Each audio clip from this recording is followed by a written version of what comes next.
vestida, reformadoras, livro de Ruth Salviano, que eu sempre falo aqui pra vocês.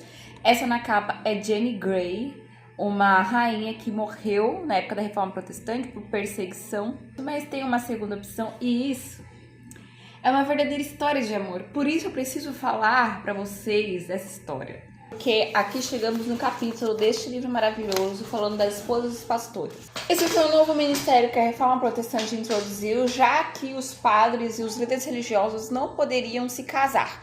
Mas essas mulheres foram muito importantes. Passando aqui os capítulos, nós contaremos quem? Catarina Zell. Quem foi Catarina Zell?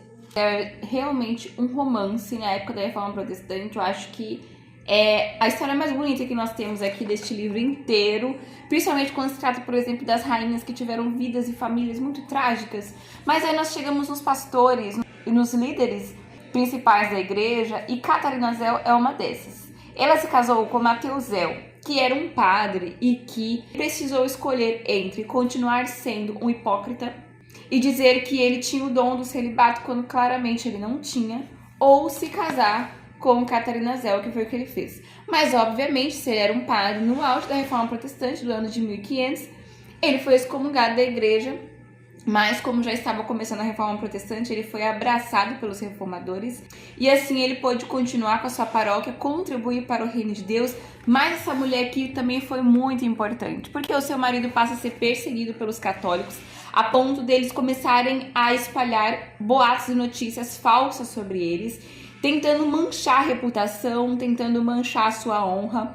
E então Catarina Zell começa a distribuir folhetos de 1 Timóteo capítulo 3, explicando quais eram as características para que um homem pudesse ser apto para servir o reino de Deus como um líder. Ela destaca que ele precisava ser marido de uma só mulher, precisava ser homem manso, não dado a vinho, não dado a contendas. Tudo aquilo se encaixava perfeitamente nas características do seu marido.